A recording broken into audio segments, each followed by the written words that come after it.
محترم حضرات، معزز سامعین کرام، اللہ تبارک و تعالی نے انسانوں کو پیدا فرما کر کے یوں ہی آزاد نہیں چھوڑ دیا کہ جانوروں کی طرح جیسے چاہیں اپنی زندگی گزاریں، بلکہ اللہ تبارک و تعالی نے زندگی گزارنے کے لیے ایک ضابطہ دیا، ایک قانون دیا جس کو شریعت کہا جاتا ہے۔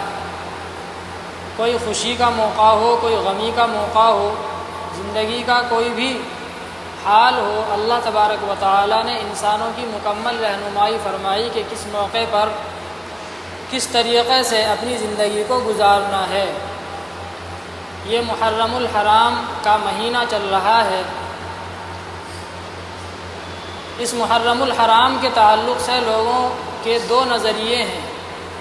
بعض لوگ اس مہینے کو منحوس سمجھتے ہیں، برائی والا، شر والا مہینہ سمجھتے ہیں، اور بعض لوگ اس مہینے کو اس وجہ سے محترم سمجھتے ہیں کہ اس مہینے میں حضرت حسین رضی اللہ تعالی عنہ کی شہادت ہوئی۔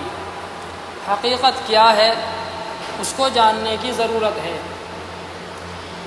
اس ماہ مبارک کو منحوس سمجھنا اور منحوس سمجھ کر کے اس مہینے میں شادی بیاہ نہ کرنا، جیسا کہ بعض لوگوں کا خیال ہے کہ اس مہینے میں نکاح کرنے کو، شادی کرنے کو برا سمجھتے ہیں، اور اگر تاریخ شادی کی رکھی جاتی ہے تو بڑے بوڑھی عورتیں یہ دیکھتی ہیں کہ بھائی تاریخ محرم کے مہینے میں تو نہیں پڑ رہی، اگر محرم کے مہینے میں تاریخ پڑتی ہے تو پھر اس تاریخ کو آگے پیچھے کرنے کی کوشش کی جاتی ہے، اور یہ سمجھا جاتا ہے کہ اگر محرم کے مہینے میں نکاح ہوا تو وہ نکاح کامیاب نہیں ہوگا، وہ نکاح زیادہ دن نہیں چلے گا، اس کے اندر خیر و برکت نہیں ہوگی، تو یہ سمجھتے ہیں۔ اور وجہ اس کی یہ بیان کرتے ہیں کہ چونکہ اس مہینے میں آپ صلی اللہ علیہ وسلم کے نواسے حضرت حسین رضی اللہ تعالی عنہ کی شہادت ہوئی، تو چونکہ ایک ناگوار واقعہ پیش آیا تو اس کی وجہ سے یہ مہینہ منحوس ہو گیا، تو اس کی شریعت کے اندر کوئی اصل نہیں ہے۔ اللہ تبارک و تعالی نے جب کائنات کو پیدا فرمایا تو اس کائنات کے پیدا کرنے کے وقت ہی اللہ تبارک و تعالی نے محرم کو حرمت والا، احترام والا، عزت والا، برکت والا، فضیلت والا مہینہ قرار دے دیا، تو اس مہینے کی برائی اور اس کی نحوست کی کوئی اصل نہیں ہے۔ ایک روایت کے اندر آتا ہے کہ آپ صلی اللہ علیہ وسلم نے حضرت فاطمہ کا نکاح اسی مہینے میں فرمایا تھا، جن کی شہادت کی وجہ سے ہم اس مہینے کو منحوس سمجھتے ہیں۔ انہی کی والدہ، انہی کی امی جان کا نکاح اسی مہینے کے اندر ہوا، محرم کے مہینے کے اندر، ایک روایت کے مطابق۔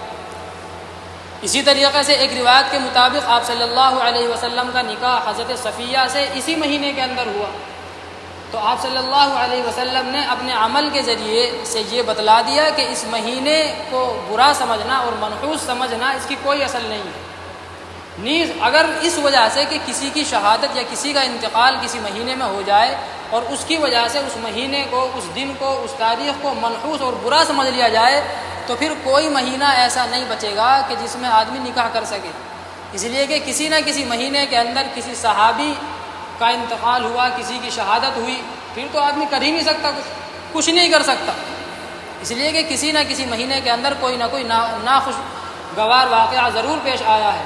آپ صلی اللہ علیہ وسلم کا وصال ہوا ماہ ربیع الاول کے اندر، تو ربیع الاول کیا ہو گیا؟ منحوس ہو گیا، برا ہو گیا، حالانکہ ایسا کچھ نہیں ہے۔ تو اس مہینے کو برا سمجھنا اس وجہ سے کہ حضرت حسین کی شہادت ہوئی، اس کی کوئی اصل نہیں ہے۔ نیز شہادت کوئی ایسی چیز نہیں ہے کہ جس پر ماتم کیا جائے، سوگ منایا جائے، برا سمجھا جائے، بلکہ شہادت تو اللہ تبارک و تعالیٰ کی طرف سے ایک تحفہ ہے، اور آدمی کے لیے فخر کی بات ہے، خوشی کی بات ہے۔ جو آدمی شہید ہوتا ہے تو اللہ تبارک و تعالیٰ اس کے سارے گناہوں کو معاف فرما دیتے ہیں۔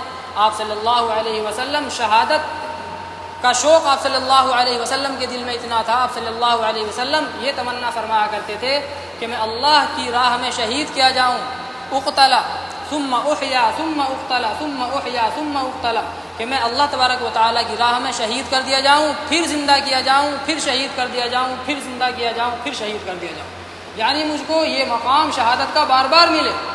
اگر کئی مرتبہ زندگی ملے کسی انسان کو تو آپ صلی اللہ علیہ وسلم یہ تمنا فرمایا کرتے تھے کہ اگر مرنے کے بعد کئی مرتبہ زندگی ملے تو میری تمنا یہ ہے کہ مجھ کو بار بار شہادت کا موقع ملے اور بار بار دنیا میں آؤں، بار بار شہید ہو جاؤں۔ حضرت خالد ابن ولید رضی اللہ تعالی عنہ، جنہوں نے تقریباً 100 جنگیں لڑی، 100 غزوے کیے، 100 جہاد کیے انہوں نے، اور ان کی تمنا یہ تھی کہ میں اللہ کی راہ میں شہید ہو جاؤں۔ لیکن شہادت یہ تو اللہ تبارک و تعالیٰ کی طرف سے انعام ہے، اللہ کا فیصلہ ہے کہ جو ہے کسی کو شہادت دے اور کسی کو نہ دے، اور ان کا انتقال کس پر ہوا؟ بستر پر ہوا، شہادت نہیں ملی، اور رو رہے تھے آخری وقت میں کہ میری تمنا یہ تھی، اور میں جو جنگوں میں جایا کرتا تھا اس لیے جایا کرتا تھا تاکہ مجھ کو شہادت مل جائے۔ جان بوجھ کر کے ایسے جمگھٹے میں اور ایسی جگہ پر، ایسی بھیڑ بھاڑ کی جگہ پر جایا کرتے تھے فوج میں جہاں پر کیا ہوں، صرف تنہا ہوں اور چاروں طرف کفار ہوں، دشمن ہوں، لیکن اس کے باوجود بھی شہادت نہیں ملی۔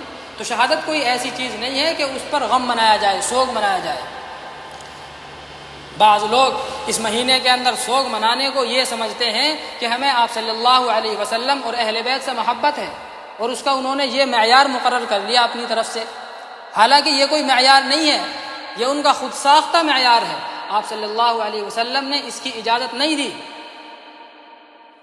آپ صلی اللہ علیہ وسلم نے فرمایا کہ اگر کسی کا کوئی قریبی مر جائے، کسی کا انتقال ہو جائے، کتنا ہی قریبی ہو، کتنا بھی قریبی ہو، کتنا ہی بڑا آدمی ہو، کوئی عالم ہو، کچھ بھی ہو، والد ہو، کوئی بھی ہو، اس کے اوپر زیادہ سے زیادہ 3 دن تک سوگ منایا جا سکتا ہے۔ کتنے دن؟ 3 دن۔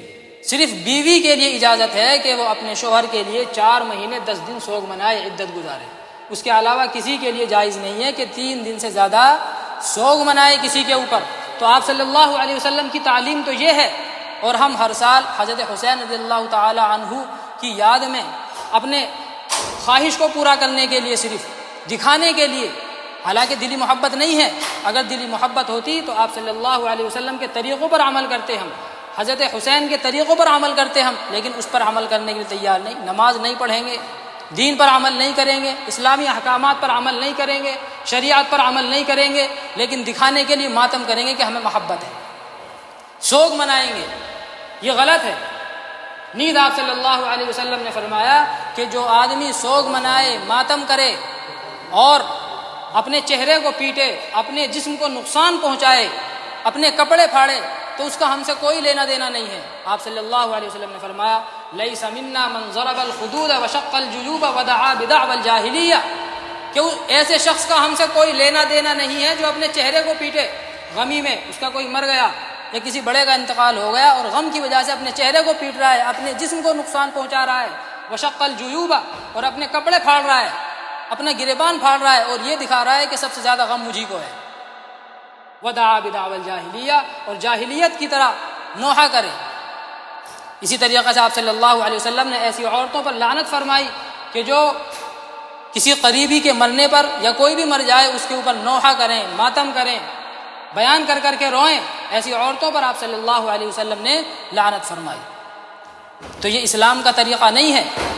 اگر سوگ منانا اور ماتم منانا جائز ہوتا تو آپ صلی اللہ علیہ وسلم کی وصال سے زیادہ غمگین واقعہ دنیا کے اندر کوئی اور نہیں ہو سکتا۔ جب آپ صلی اللہ علیہ وسلم اس دنیا سے تشریف لے گئے تو اس واقعے کو اگر پڑھا جائے، بیان کیا جائے تو کتنا دردناک واقعہ ہوگا۔ آپ صلی اللہ علیہ وسلم سے صحابہ کرام جتنی محبت فرمایا کرتے تھے ہم تو اس کا تصور بھی نہیں کر سکتے۔ ایسی محبت فرمایا کرتے تھے کہ حضرت عمر رضی اللہ تعالی عنہ کو جب آپ صلی اللہ علیہ وسلم کے انتقال کی خبر ملی تو آپے سے باہر ہو گئے، اپنا ہوش کھو بیٹھے، اور یہ کہنے لگے کہ اگر کسی نے یہ کہا کہ محمد صلی اللہ علیہ وسلم کا انتقال ہو گیا تو اس کا سر تن سے جدا کر دوں گا، اتنا غم تھا ان کو۔ تو حضرت ابو بکر رضی اللہ تعالی عنہ نے معاملے کو سنبھالا اور سمجھایا لوگوں کو کہ ایسا نہیں ہے، اللہ تبارک و تعالیٰ کے علاوہ ہر چیز فنا ہونے والی ہے، کل من علیہا فان ویبقى وجہ ربک ذو الجلال والاکرام۔ اللہ نے دوسری جگہ فرمایا وما محمد الا رسول قد خلت من قبلہ الرسل افإن مات او قتل انقلبتم علی اعقابکم، کہ محمد تو صرف اللہ کے ایک رسول ہیں اور ان سے پہلے بہت سارے لوگ اور بہت سارے رسول دنیا میں آ کر کے چلے گئے، افإن مات، کہ اگر ان کا انتقال ہو جائے، او قتل انقلبتم علی اعقابکم، یا ان کو شہید کر دیا جائے آپ صلی اللہ علیہ وسلم کو، تو کیا تم پہلے کی طرح پھر کافر بن جاؤ گے، اپنے دین سے پھر جاؤ گے؟ بہرحال مقصد کہنے کا یہ ہے کہ آپ صلی اللہ علیہ وسلم کے وصال سے زیادہ غمگین کوئی واقعہ دنیا کے اندر نہیں ہوا، لیکن کہیں کوئی ثبوت نہیں ملتا کہ آپ صلی اللہ علیہ وسلم کے انتقال کے بعد صحابہ کرام نے ماتم کیا ہو، تعزیہ نکالا ہو، ملتا ہے کہیں؟ کچھ نہیں ملتا۔ حضرت عمر رضی اللہ تعالی عنہ کی شہادت ہوئی، کسی صحابی نے کوئی ماتم نہیں کیا۔ حضرت عثمان کی شہادت ہوئی، کسی صحابی نے کوئی ماتم نہیں کیا۔ کتنے بڑے بڑے صحابہ اس دنیا سے چلے گئے، لیکن کہیں پر کوئی ماتم کا تذکرہ نہیں ملتا۔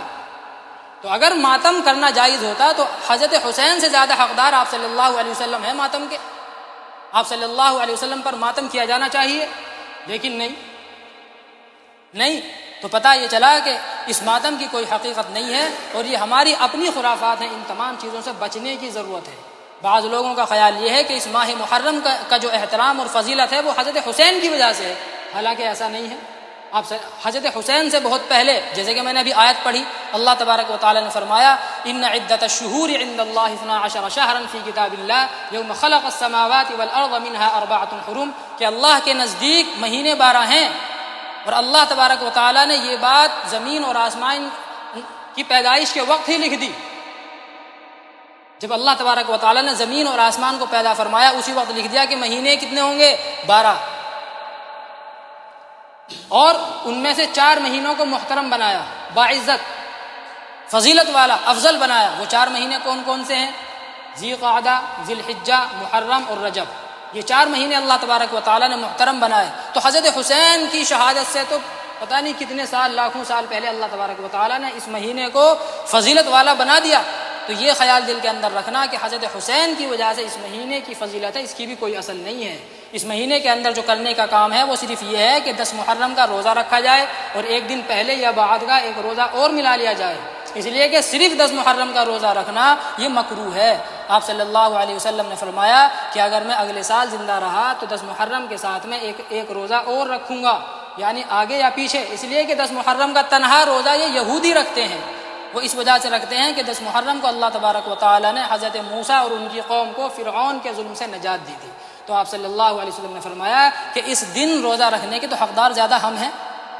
تو آپ صلی اللہ علیہ تو کرنے کا جو کام ہے وہ یہ ہے کہ 10 محرم کا روزہ رکھا جائے، ایک دن پہلے اور بعد میں ایک روزہ اور ملا لیا جائے۔ اس کے علاوہ جتنی چیزیں ہیں سب خرافات ہیں۔